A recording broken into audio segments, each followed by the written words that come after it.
السلام علیکم ورحمۃ اللہ وبرکاتہ۔ السلام علیکم ناظرین، میرا نام ہے سید مرتضیٰ بخاری۔ میں آج سے لے کر انشاءاللہ آپ اس پروگرام کیجئے سوال کا ہوسٹ رہا ہوں انشاءاللہ۔ اور آج انشاءاللہ تھوڑا سا ڈیلے ہو گیا، لیکن انشاءاللہ آئندہ وہ جو ہے کہ ہم ٹائم پہ انشاءاللہ آپ کی خدمت میں حاضر ہوں گے انشاءاللہ۔ اور this is just want to clarify that obviously if any callers that who do wish to ring in English are more than welcome to, and inshallah we will carry this program forward in a multilingual fashion, and inshallah ta'ala we will, if there are any brothers youngsters who are willing to phone in English, we will reply in English, and inshallah اور جو حضرات اردو میں بات چیت کرنا چاہتے ہیں وہ ضرور آپ بھی یہاں سے فون کر سکتے ہیں انشاءاللہ۔ مولانا صاحب اگر کوئی آپ کے بریک سے پہلے کوئی سوال کوئی رہ گئے ہیں انشاءاللہ آپ وہ کمپلیٹ کر لیں انشاءاللہ پھر آگے کریں۔ بسم اللہ الرحمن الرحیم۔ سب سے پہلے میں آپ کا ہمارے اس شو کے لیے تشریف لانے کا شکریہ ادا کرتا ہوں، اور امید ہے کہ آپ اس کو آئندہ ہینڈل کریں گے اور ہوسٹنگ کے جو فرائض ہیں اسے انجام دیں گے۔ بریک سے پہلے کچھ سوالات ہمارے آئے تھے، اس میں سے ایک سوال فدا حسین صاحب کا تھا سعودی عربیہ سے۔ انہوں نے پوچھا کہ امام حسن مجتبیٰ علیہ السلام اور معاویہ کے درمیان جو معاہدہ ہوا تھا اس کے جو شرائط تھے وہ کیا تھے، اور وہ معاہدہ جو ہے کن نکات پر مبنی تھا۔ تو ہم ان کی خدمت میں عرض کریں گے کہ تقریباً بنیادی جو ہے وہ 5 اہم نکات پر وہ معاہدہ تھا، لیکن یہ 5 اہم نکات سننے سے پہلے آپ یہ بھی سن لیں کہ مولا علی علیہ السلام سے بغاوت کرنے والے، باغی بن جانے والے ہندہ کے بیٹے معاویہ نے جنگ کی، مولا علی نے بھرپور اس کو پسپا بھی کیا۔ جنگ صفین معاویہ ہی کے باغی لشکر کے ساتھ رہا، جہاں پر بدری صحابہ کو معاویہ اور اس کے ساتھیوں نے شہید کیا۔ اس کے بعد جب امام حسن مجتبیٰ خلافت پر آئے تو آپ نے بھی اس کے ساتھ مصمم جنگ جاری رکھنے کا اظہار فرمایا، مگر معاویہ مکاری پر اتر آیا اور اس نے ایک بلینک پیپر سائن کر کے بھیجا کہ آپ رسول اللہ کے نواسے ہیں اور دین اسلام صلح کا، آشتی کا دین ہے، میں چاہتا ہوں کہ جنگ و قتال کا سلسلہ ختم ہو جائے، آپ جن شرائط پر بھی ہم سے صلح کرنا چاہیں ہم تیار ہیں۔ معاویہ کہتا ہم تیار ہیں، میں تیار ہوں، سائن بھی کر کے بلینک پیپر میں آپ کو بھیجتا ہوں، آپ جو شرائط چاہیں لکھ دیں اس کو میں مان لوں گا تاکہ جنگ و جدال نہ ہو۔ دیکھیے اسلام واقعاً صلح و آشتی کا دین ہے، اگرچہ حضرت امام حسن مجتبیٰ کو پتہ بھی تھا کہ یہ مکاری کرنے والا ہے، عیاری کرنے والا ہے، لیکن عام مسلمانوں کو تو نہیں پتہ تھا۔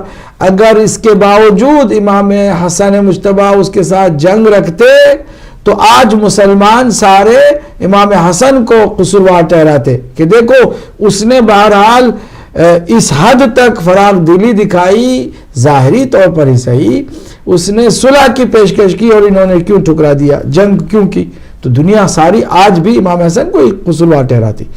اسلام ظاہری چیزوں پر حکم کرتا ہے، چنانچہ امام حسن مجتبیٰ نے کہا چلو ٹھیک ہے، میں ایسا تمہیں معاہدہ تیار کر کے دوں گا کہ بعد اگر تم شرائط کو پامال کرو گے تو قیامت تک تم قصوروار ہی نہیں بلکہ تمام مسلمانوں کے خون کے ذمہ دار بھی بن جاؤ گے۔ اس نے کہا ٹھیک ہے۔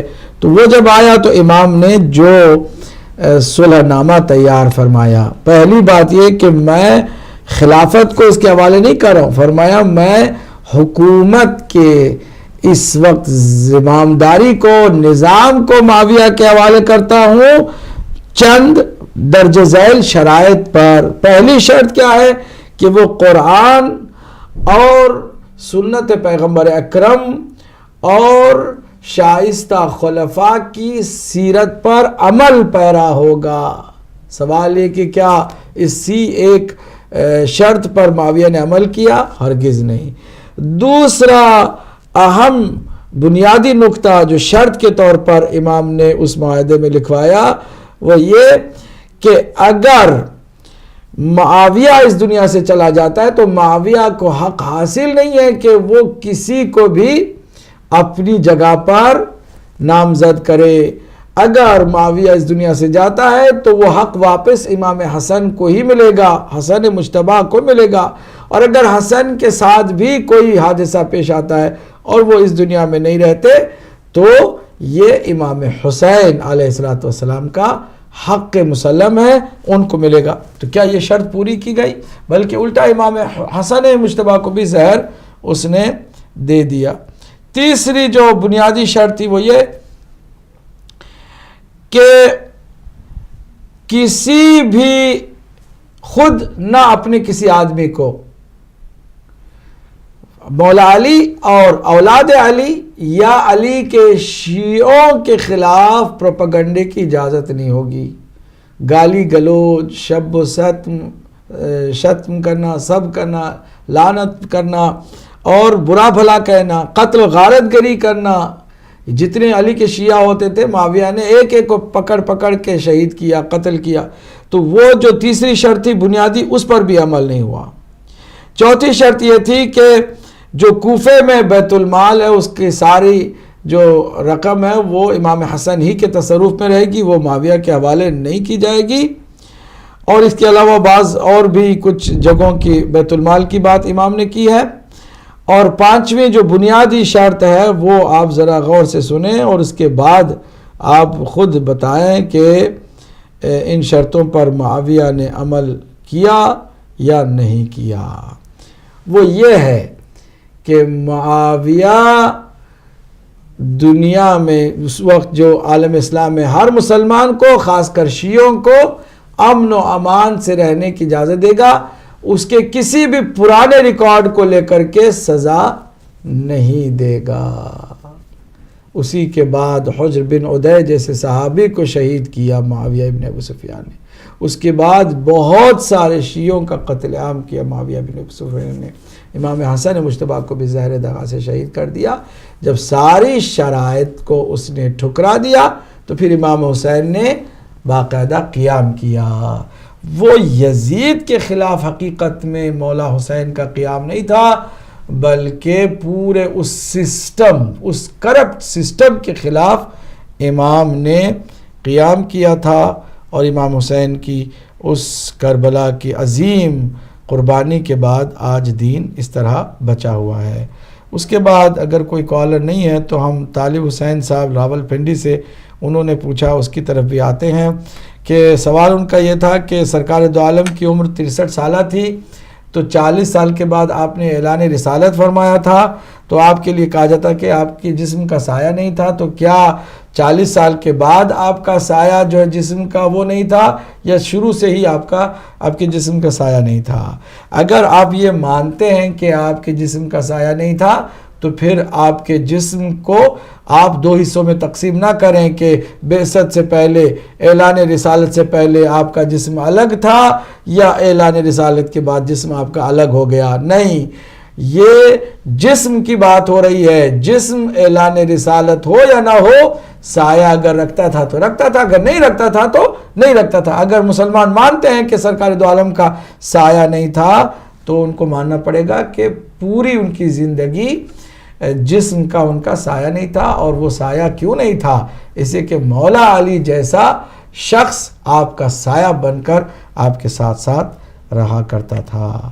ہماری سسٹر آمنہ ہیں کارڈیف سے، انہوں نے پوچھا کہ کہیں گئی تھیں، درس میں کسی نے بتایا کہ حضرت ابو طالب نعوذ باللہ وہ مسلمان ہوئے نہیں تھے، اگر ہوئے تھے تو کب مسلمان ہوئے تھے؟ بات یہ ہے کہ مسلمان وہ ہوں کہ جو پہلے کافر رہے۔ حضرت ابو طالب یا آپ کے والد ماجد حضرت عبد المطلب یا ان سے بھی پہلے ہاشم، ان پاکیزہ سلسلوں میں سے کسی ایک کو بھی بت پرستی کرتے ہوئے ثابت کر دو۔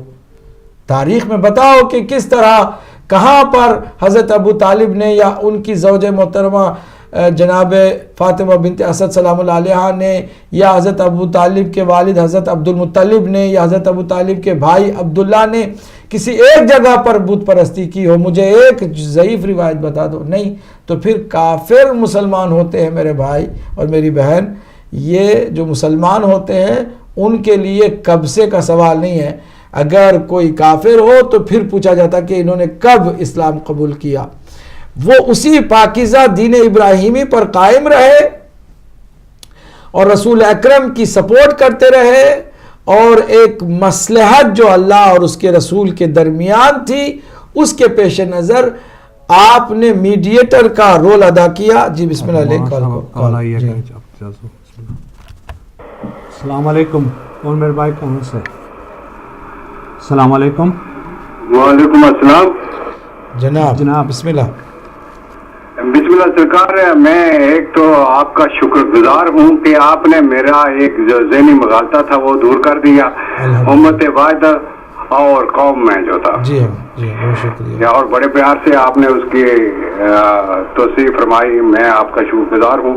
اور دوسرا یہ جو آیت بیان کی جاتی ہے حضرت ابو طالب علیہ السلام کے بارے میں، یہ سرکار کی وفات سے کتنے عرصے بعد اتری تھی؟ 3 سال یا کچھ زیادہ؟ جی انشاءاللہ بتائیں گے. شکریہ. بہت شکریہ. جزاک اللہ. بہت شکریہ.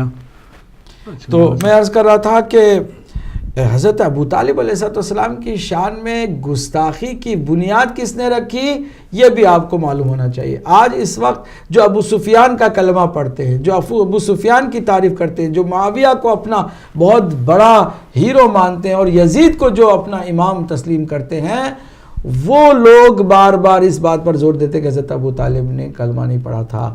نعوذ باللہ. یہ سب سے پہلے جھوٹی روایت بنائی گئی معاویہ ابن ابو سفیان کے پیسے لے کر ابو ہریرہ نے سب سے پہلے، جبکہ وہ حضرت ابو ہریرہ رسول اللہ کی آخری زندگی میں مسلمان ہوئے. 2.5 سال پہلے، حضور کی رحلت سے 2.5 سال پہلے مسلمان ہوئے. کال آئی. جی نہیں ہے میرا خیال. تو 2.5 سال پہلے جو ہے وہ مسلمان ہوئے ہیں، اور ان کے مسلمان ہونے سے بہت سال پہلے تقریباً 20 سال کے قریب کا عرصہ گزرا ہے حضرت ابو طالب کو دنیا سے جاتے ہوئے. تو پھر کیسے کوئی کہہ سکتا ہے کہ 20 سال پہلے جو رسول اللہ کے ساتھ حضرت ابو طالب کے آخری وقت میں جو کچھ ہوا اس کی وہ رپورٹ کرے، کہ جو آدمی خود کافر تھا کسی زمانے تک اور کافی دیر تک، اس کے بعد وہ مسلمان ہوا، اس کی روایت کیسے معتبر ہو سکتی ہے؟ اور پھر سرکار دو عالم، پھر قرآن مجید، کہ قرآن مجید نے حضرت ابو طالب کے عمل کو اپنا عمل قرار دیا ہے. علم یجید کا یتیمن فآوا. اے سرکار محمد مصطفیٰ صلی اللہ علیہ وآلہ وسلم، آپ کو ہم نے جب یتیم پایا تو کیا ہم نے آپ کی کفالت نہیں کی؟ کس نے کفالت کی؟ وہ سارے مسلمان مانتے ہیں کہ ابو طالب نے کفالت کی. کس کے گھر میں پلتے رہے، کس کی پرورش میں رہے، کس کے زیر سایہ سرکار دو عالم کی زندگی گزری؟ حضرت ابو طالب علیہ السلام کی. لہٰذا یہ بات سمجھنے کی ہے، درک کرنے کی ہے. حوالوں کی جہاں تک بات ہے، بے شمار حوالے ہیں. اب مسلمانوں میں بھی دو طرح کے مسلمان ہو گئے ہیں. ایک جو واقعاً حضرت ابو طالب کے ایمان کے قائل ہیں، اور صرف وہ رہ گئے ہیں جو اس وقت ناصبی ہیں اور جن کا کام ہی اہل بیت اطہار پر کیچڑ اچھالتے رہنا، ان کے فضائل کو گھٹاتے رہنا.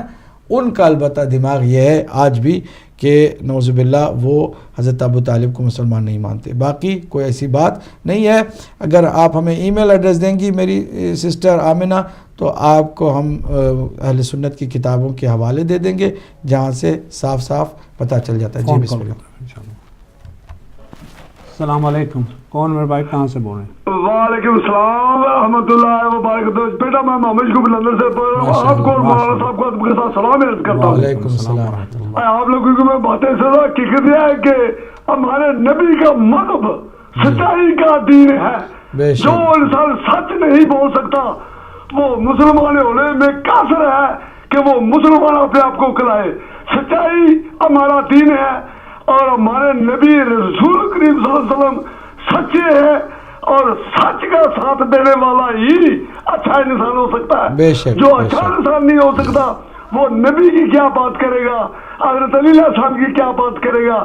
تو بات یہ ہے کہ میں آپ کا پروگرام سن رہا ہوں, چائے بھی پیا, کھانا بھی کھایا, اور جناب کا خوبصورت چہرہ دیکھ کر خوشی بھی محسوس ہوتی ہے, اور دکھ بھی یہ ہوتا ہے کہ لوگ سنتے ہیں سچ بات کو لیکن سچ بات کو مانتے نہیں. یہ بہت افسوس کی بات ہے. سچائی جو ہے یہ ہمارا دین ہے اور سچ کو ماننا ہی مذہب ہے. بے شک. تو اسی کے ساتھ چاہتا ہوں اور شہزادوں کا شکریہ اور جناب کا تم کے ساتھ سلام عرض کرتا ہوں. وعلیکم السلام. اللہ حافظ. ہمارے یہ بہت ہی ریگولر کالر اور بہت حوصلہ دینے والے محمد یعقوب صاحب ہیں لندن سے. تو اگر کالر نہیں ہے تو میں سوالوں جو رہ گئے ہیں ان کے جواب کی طرف آتا ہوں. دوبارہ راولپنڈی پاکستان سے ہمارے بھائی طالب حسین نے یہ سوال کیا تھا کہ معاویہ کی ماں کا کیا نام ہے. بڑا مشہور و معروف نام ہے جس نے حضرت حمزہ علیہ السلام کا کلیجہ کچا چبایا تھا, اور آج بھی داعش کے لوگ کلیجہ کچا چبا کے بتا رہے ہیں کہ ہم انہی کے پیروکار ہیں. اس کا نام ہے ہندا, اور اس کے اہل بیت سے, رسول اکرم سے دشمنی کبھی بھی اس نے چھپائی تک نہیں ہے.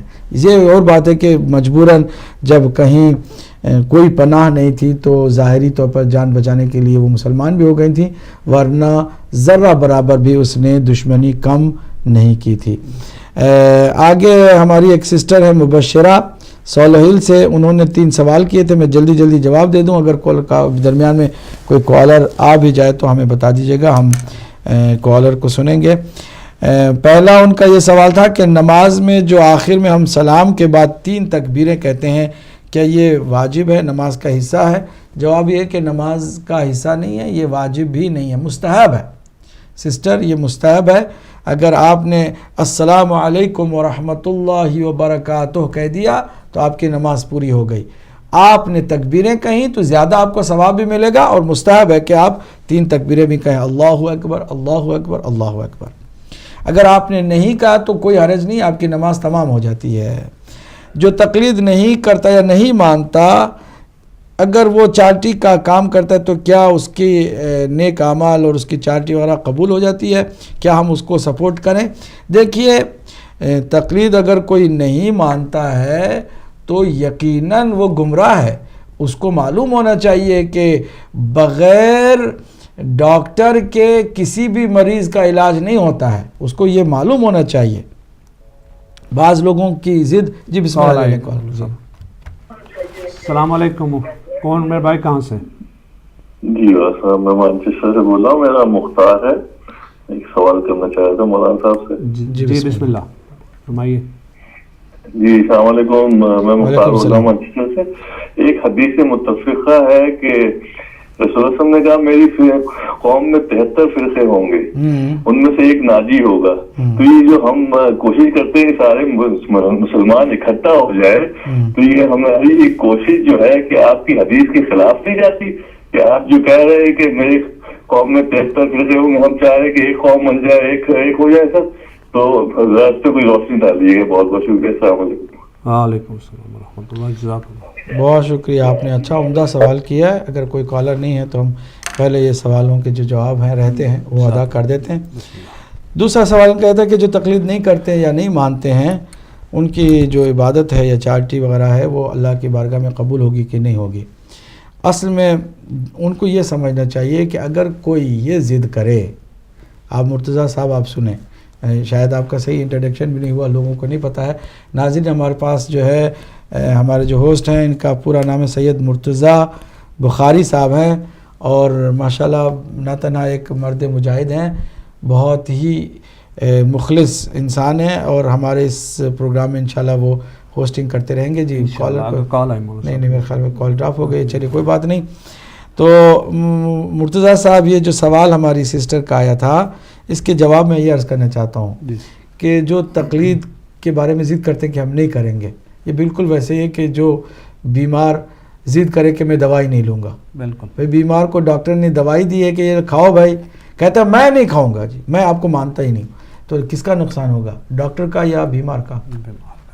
بیمار کا ہوگا. جو ضد کر کے بیٹھا ہوا ہے کہ میں دوائی نہیں لوں گا, میں انجیکشن جو ہے نا نہیں لوں گا, میرا اپنا علاج نہیں کراؤں گا, تو نقصان بیمار کا ہوگا. چنانچہ جو تقلید کے انکار کرتے ہیں نا وہ حقیقت میں نقصان. جی بسم اللہ. السلام علیکم, کون میرے بھائی کہاں سے بول رہے ہیں؟ وعلیکم السلام ورحمۃ اللہ وبرکاتہ. وعلیکم مولا علی مدد. کون میرے بھائی؟ بہت جب میرا سوال یہ ہے کہ یہ جو رسول پاک صلی اللہ علیہ وسلم کی بیوی ام حبیبہ تھی, یہ حمزہ کی بیٹی تھی یا کسی اور کی تھی؟ مہربانی. حبیبہ.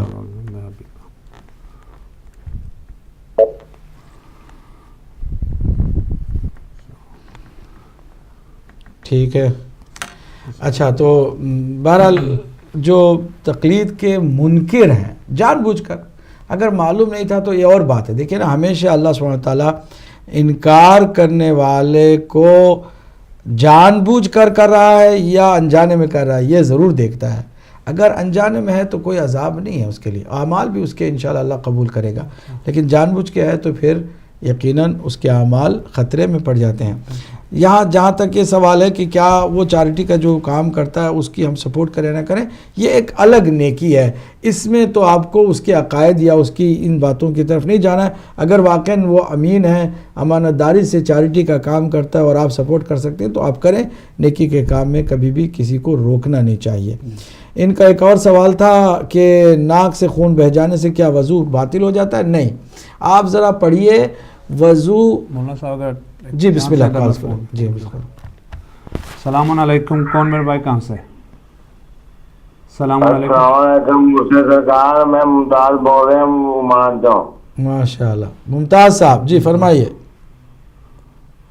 اے مرشد بس تھوڑی دعا نہیں لینی تھی سرکار, تھوڑی دعا کی طالب ہاں, اور ساڈا کوشچن تو کوئی نہیں ہوتا, بس یہ تھوڑی دعا کے مرشد سائیں طالب رہنے ہیں. مولا آپ کو سلامت رکھے. ہمیشہ دعا کیجیے گا ہمارے حق میں, ہم بھی آپ کے حق میں دعا کرتے ہیں. کیوں نہیں سرکار, دعا ہر ٹائم کری دی سرکار ہے. بس اج کل وہ پاکستان کی گل چل رہی ہے, اللہ کے قرآن فرما رہا ہے کہ اے نبی دیو بیویو تسی گھر تو باہر نہ جانا. جی جی. اج کل جو مولوی گل چلا رہے ہیں کہ رسول پاک حضرت عائشہ نو کہندے رہے نے کہ آؤ اج دوڑ لائیے, آؤ اج دوڑ لائیے. وہ دوڑ لاندے رہے نے تے کبھی اگے حضور نکل جاندے نے, کبھی حضرت عائشہ اگے نکل جاندے نے. اللہ تعالیٰ نے آخیا قرآن کہ نبی کے بیوی باہر نہیں جانا, تے سرکار سمجھ نہیں آتی کہ دوڑ کتنے لگتی رہی ہے. کیا گل کرن لگے اپنے آپ سے ظلم کرن لگے, ذرا نہیں سوچتے کہ کل سرکار کی عدالت بھی پیش ہونا ہے. ٹھیک ہے, جزاک اللہ. یہ سرکار اج کل بڑا چینل چلن دیا دوڑا دے, سرکار بس تھوڑی دعا نگاہ لینی ہے, سارے سر تے سلامت رہو. مولا آپ کو بھی سلامت رکھے. بہت شکریہ, بہت شکریہ, جزاک اللہ. جی ایک اور کال ہے مولانا صاحب. بسم اللہ بسم اللہ بسم اللہ. السلام علیکم, کون میرے بھائی کہاں سے بول رہے ہیں؟ وعلیکم السلام, یہ میں سرے سے بول رہی ہوں, ایک سوال کرنا ہے. جی بسم اللہ. بسم اللہ, سوال کریں. میرا سوال یہ ہے کہ میں پتہ کرنا چاہتی ہوں کہ جو حنفیہ امام حسین علیہ السلام کے بھائی تھے, وہ ان کی والدہ سنا ہے کہ جنات میں سے تھی, کیا یہ سوال صحیح ہے؟ ٹھیک ہے, ہم جواب دیں گے. ٹھیک ہے انشاءاللہ. بہت شکریہ. ایک اور کال. جی بسم اللہ, لے لیں کال, لے لیں کال. السلام علیکم, کون میرے بھائی کہاں سے بول رہے ہیں؟ جی وعلیکم السلام. السلام علیکم, کون کہاں سے بول رہے ہیں آپ؟ جی وعلیکم السلام سر, میں نادر بول رہا ہوں جدہ سے. نادر لندن سے. جدہ سے. جدہ سے. جی جی میرے بھائی آپ سوال کریں. سلامت رکھے آپ لوگ. جزاکم اللہ خیر. جی وعلیکم السلام. آپ ٹی وی سے, جی ٹی وی سے مت سنیے, فون سے بات کیجیے. آپ اپنی ٹی وی کی والیوم پلیز تھوڑا سا لو کر دیں تاکہ آپ آرام سے ہم سے بات کر سکیں انشاءاللہ. جی قبلہ صاحب, آپ کو بہت بہت سلام. صرف آپ کو سلام کرنے کے لیے فون کیا. جزاکم اللہ. مالک کائنات سلامت رکھے, پاک پروردگار آپ کو اور آپ کی ساری ٹیم کو. خالق کائنات مالک الملک آپ کو ہر شر سے محفوظ رکھے. ایسے کاموں میں قبلہ شر تو ضرور ہوتا ہے جو آپ پہلے فرما رہے تھے. جی جی, وہ سن رہے تھے ہم. ایسے کاموں میں شر تو ہوتا ہے, خدا آپ کی حفاظت کرے گا انشاءاللہ پروردگار.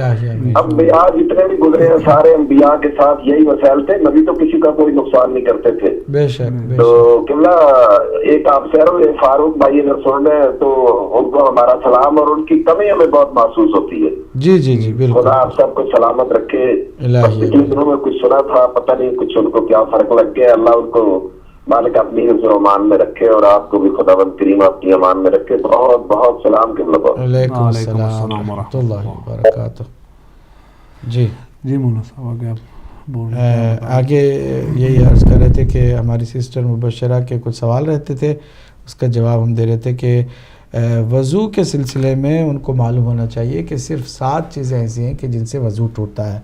ان 7 چیزوں میں خون کا بہنا ہرگز وضو کو نقصان نہیں پہنچاتا ہے. وضو اپنی جگہ پہ صحیح ہوتا ہے. خون بہنے سے جو ہے وضو نہیں ٹوٹتا ہے, چاہے وہ حالت نماز میں خون بہے یا باہر خون بہے. حتیٰ کہ طواف کے دوران بھی اگر خون بہتا ہے ناک سے تو اس سے وضو جو ہے ٹوٹتا نہیں ہے, اور نہ طواف خراب ہوتا ہے. طواف بھی اپنی جگہ پہ صحیح ہوتا ہے. جی فون کر لیں. جی بسم اللہ. جی السلام علیکم. وعلیکم السلام. جی میں بات کرنا چاہ رہا ہوں پروگرام. جی جی آپ بولیں کہ آپ کا نام کیا, آپ کون ہے, کہاں سے؟ جی میں سید مجاہد حسین عرض کر رہا ہوں جی لندن سے. جناب فرمائیے. حضور بہت کمی محسوس ہو رہی ہے فاروق بھائی کی, اور آپ کی جو موجودگی ہے ٹی وی کی اسکرین, ہدایت ٹی وی کی اسکرین پہ یہ قبلہ بہت ضروری ہے. آپ بہت دیر سے آتے ہیں, اور گزارش ہے کہ باقاعدہ تشریف لایا کریں. آپ کی کمی بہت ضروری محسوس ہوتی ہے. دوسرے سوال ہیں جی میرے 2 چھوٹے چھوٹے. جی بسم اللہ جناب. پہلا سوال یہ ہے قبلہ کے ایمان کی تعریف کیا ہے, اور ہر کلمہ گو مسلمان جو صاحب ایمان کہلاتا ہے اس کے پاس کیسے تسلی ہو کہ اس کے پاس جو ایمان ہے وہ حقیقی ہے اور سچا ہے. ایک ایمان کی تعریف ایک آسان لفظوں میں پبلک کو چاہیے تاکہ پتہ چلے کہ وہ صاحب ایمان ہے بھی کہ نہیں. ٹھیک ہے. اور دوسرا سوال یہ ہے کہ یہ عام نوجوان نسل کو گمراہ کیا جا رہا ہے کہ رسول اللہ جو ہیں وہ آخری نبی تھے, قرآن آخری کتاب ہے, لہذا اس کے بعد جو ہے نا وہ ہدایت جو ہے نا وہ امت کی ذمہ ہے. لہذا جو کچھ بھی ہے جو ہم نے جو تبلیغات کرنی ہے وہ پیغام اسلام کا پھیلانا ہے, اس میں ہم ذمہ دار ہیں, یعنی کہ امت ذمہ دار ہے, رسول اللہ کسی کو چھوڑ کے نہیں گئے. ان دونوں سوالوں کا جواب مرحمت فرمائیے. اللہم صلی علی محمد. جزاک اللہ. بہت شکریہ بھائی, جزاک اللہ. جی بالکل کال کرتے ہیں. السلام علیکم. کون میرے بھائی, کہاں سے؟ وعلیکم السلام. میں مدثرہ بات کر رہی ہوں. میں نے پہلے بھی مولانا صاحب سے سوالات کیے, میں نے نام غلط کہہ دیا, معذرت. آپ کا ہم نے مبشرہ کہہ دیا, مدثرہ سسٹر. جی فرمائیے. جی کوئی بات نہیں. ایک سوال بس میرا رہ گیا تھا کہ جب عمرہ کے لیے جاتے ہیں تو وہاں کہا جاتا ہے کہ طواف الوداع کریں جب آپ وہاں سے رخصت ہو رہے ہوتے ہیں مکہ سے, تو اس کی کتنی اہمیت ہے؟ کیا مذہب اہل بیت میں طواف الوداع کرنا ضروری ہے یا یہ آپشنل ہوتا ہے؟ بس شکریہ. اللہ حافظ. ٹھیک ہے انشاءاللہ. ایک اور کال ہے مولانا صاحب. جی بسم اللہ. بسم اللہ. یا السلام علیکم. کون میرے بھائی, کہاں سے؟ السلام علیکم. وعلیکم السلام ورحمۃ اللہ. کون میرے بھائی, کہاں سے؟ ہیلو کال نہیں وہ ابھی آن ایئر ہوں گے شاید, دیکھیں بات کریں. السلام علیکم.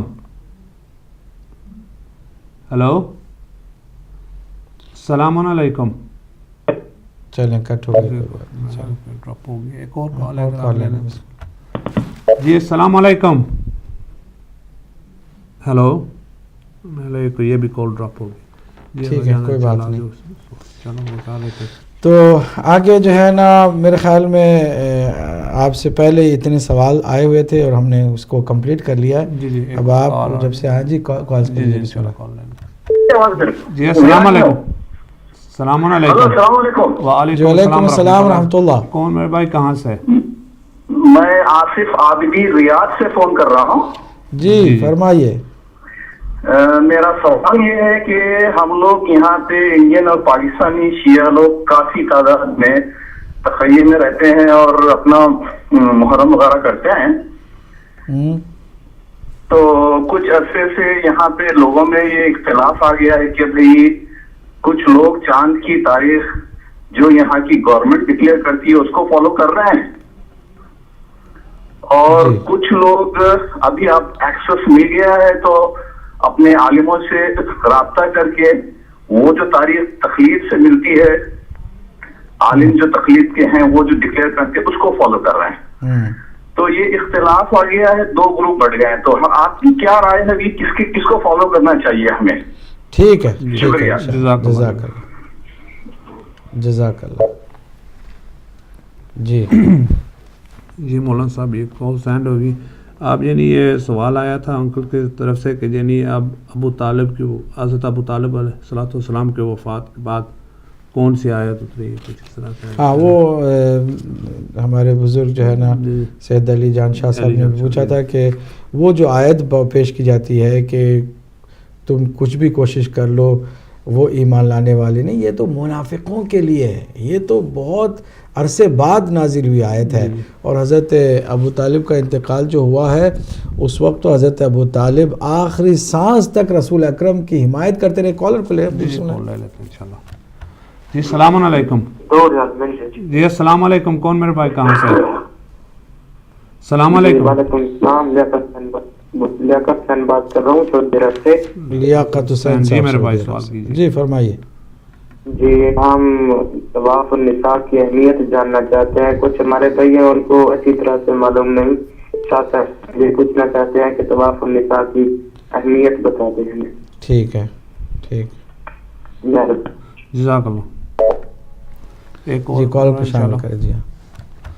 جی السلام علیکم. کون میرے بھائی کہاں سے؟ وعلیکم السلام. میں ریاض احمد جرمنی سے عرض کر رہا ہوں.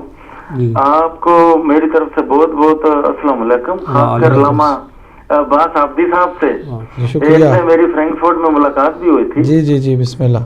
تو اللہ تعالیٰ نے مجھے توفیق دی ہے، نئی انٹری ہوئی ہے میری ماشاء اللہ. جی جی جناب. تو آپ نے بہت اچھا ٹاپک شروع کیا ہوا ہے. تو میں نے ایک چیز کہنی تھی کہ قرآن شریف میں اللہ تعالیٰ فرماتے ہیں کہ جس کسی نے ایک انسان کا قتل کیا تو اس نے پوری نسل انسانی کا قتل کر دیا. تو معاویہ نے اپنے دور میں ہزاروں لوگوں کو شہید کرایا. جنگ جمل میں 20,000 سے زیادہ، جنگ صفین میں 72,000 سے زائد. حضرت ہجر بن عدی رضی تعالیٰ عنہ، حضرت عبداللہ ابن عباس رضی تعالیٰ عنہ کے 2 بچے یمن میں. حضرت علی علیہ السلام کے زمانے میں وہ یمن کے گورنر تھے، تو ان کے 2 بچوں کو ان کی ماں کے سامنے شہید کر دیا گیا، جن کو دیکھ کر اپنا دماغی توازن کھو بیٹھی. تو حضرت محمد بن ابی بکر رضی تعالیٰ عنہ کو حضرت علی علیہ السلام نے مصر میں اپنا امیر گورنر لگایا ہوا تھا. تو ان کو وہاں جنگ کے دوران بعد میں ریسٹ کیا گیا. تو ان کو شہید کر کے گدھے میں سی کر ان کی لاش کو جلا دیا گیا.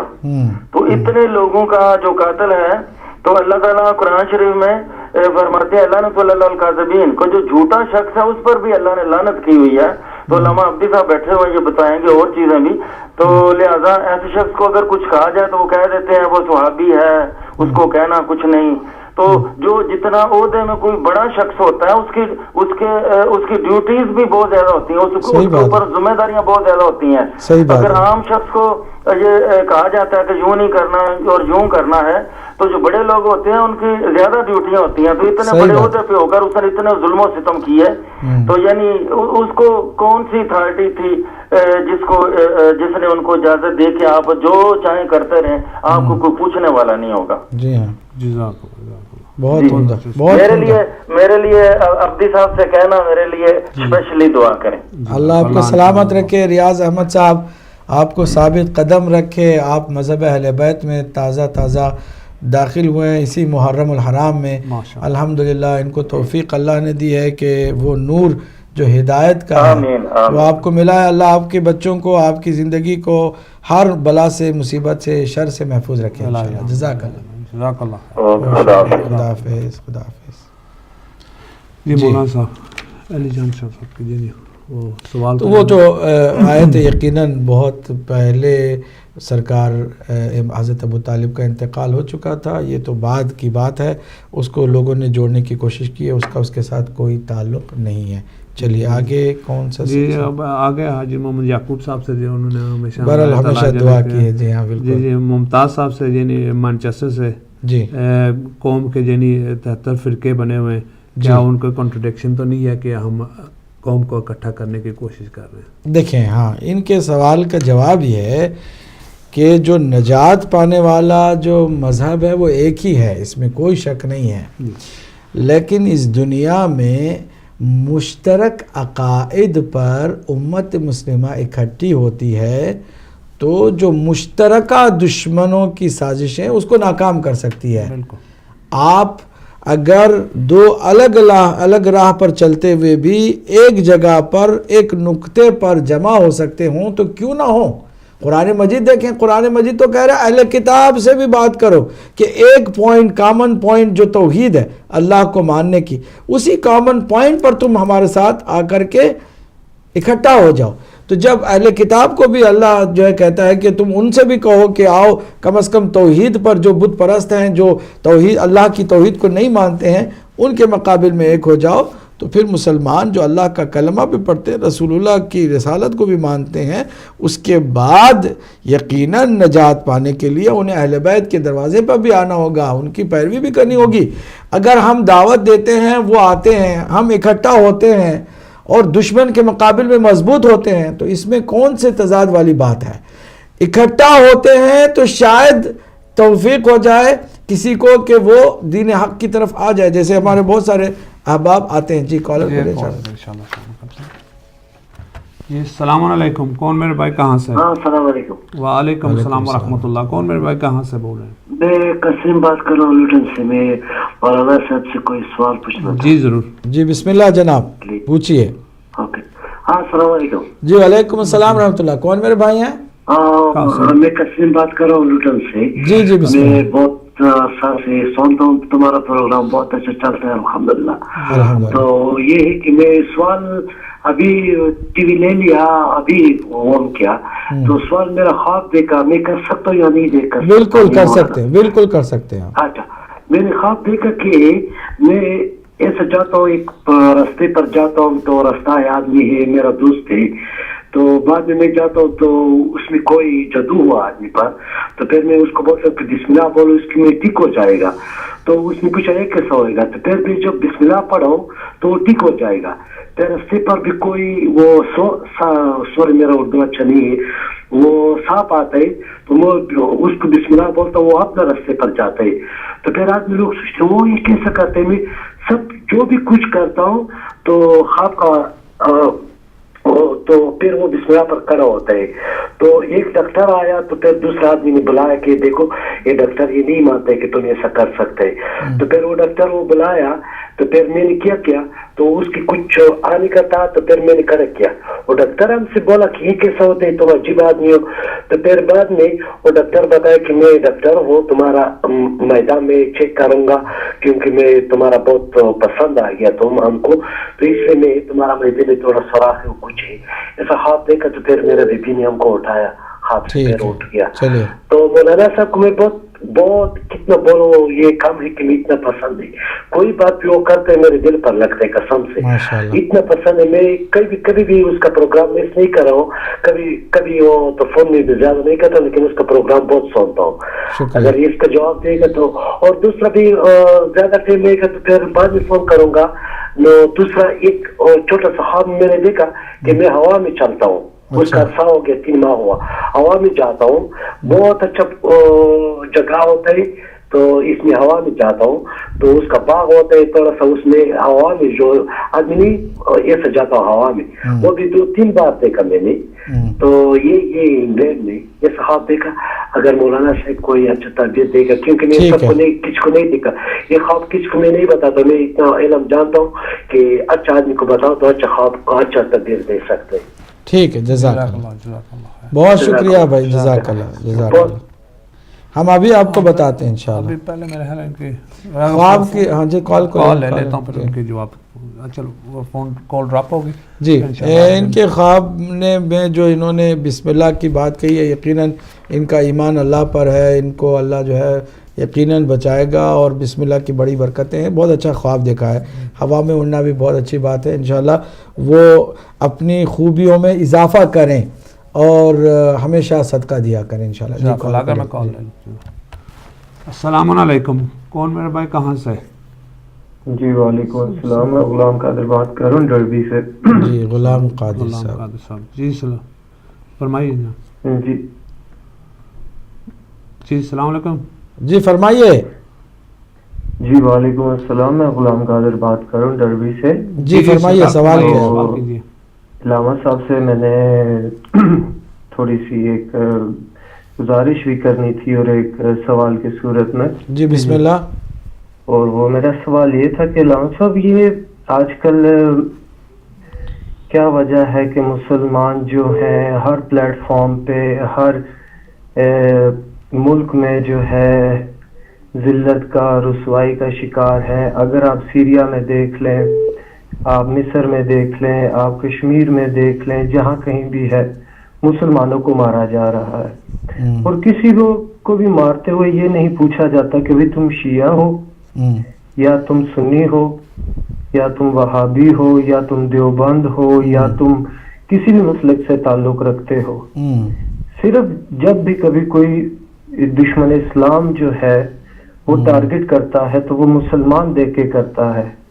اور اگر کوئی یعنی کہ ان ممالک میں سے کچھ مستحکم مسلم کنٹریاں بچی ہیں جن کے پاس کچھ طاقت ہے، پاور ہے، وہ پاکستان ہے یا ایران ہے یا سعودی عرب ہے، اور جو یہ بچی ہوئی ہیں ان میں ہم مسلمان آپس میں ایک دوسرے کے خلاف جو ہے لڑائی کے لیے تیار ہوئے ہیں ایک فرقہ بندیوں کی شکل میں.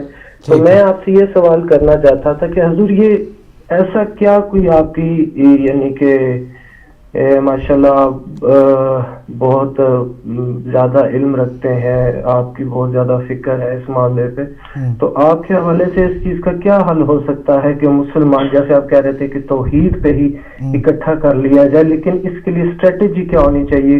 کوئی ایسا پلیٹ فارم ہونا، کوئی ایسا ہونا چاہیے. اب جیسا کہ ہم ڈربی میں رہتے ہیں، مانچسٹر ہے، نوٹنگم ہے، یہاں ایون ہم لوگ عید ایک دن نہیں کر سکتے. ایک گھر میں اگر بچہ جو ہے وہ آج عید کر رہا ہے تو باپ جو ہے وہ کل عید کر رہا ہے. صرف 1 کلومیٹر ڈسٹینس پہ 2 مسجدیں ہیں، ایک مسجد کہہ رہی ہے کل عید ہے، دوسری مسجد کہہ رہی ہے آج عید ہے. تو کائنڈلی علامہ صاحب آپ کی نظر میں اور آپ کے فہم میں ان معاملات کا کیا حل ہو سکتا ہے؟ ہم کیسے ایک بات پہ متفق ہو سکتے ہیں؟ اور اس چیز کی حقیقتاً ہم جب بیٹھتے ہیں یعنی کہ دوسری یعنی کہ مذہب کے لوگوں میں ہمارے سکھ بھائی ہیں یا ہمارے کرسچن بھائی ہیں، ان کے ساتھ جب ہم بیٹھتے ہیں تو ہمیں بڑی شرمندگی ہوتی ہے. وہ کہتے ہیں یار یہ تم لوگ کی عید ہے، یہ تم لوگ یہ عید بھی ایک دن نہیں کر سکتے، تو باقی کا معاملہ دور کی بات ہے. ٹھیک ہے، سمجھ گیا، میں سمجھ گیا. انشاءاللہ آپ کے بہت خوبصورت سوال کا انشاءاللہ جواب بھی ہوگا. بہت خوبصورت، شکریہ. بہت تھینک یو ویری مچ. جی السلام علیکم. وعلیکم السلام.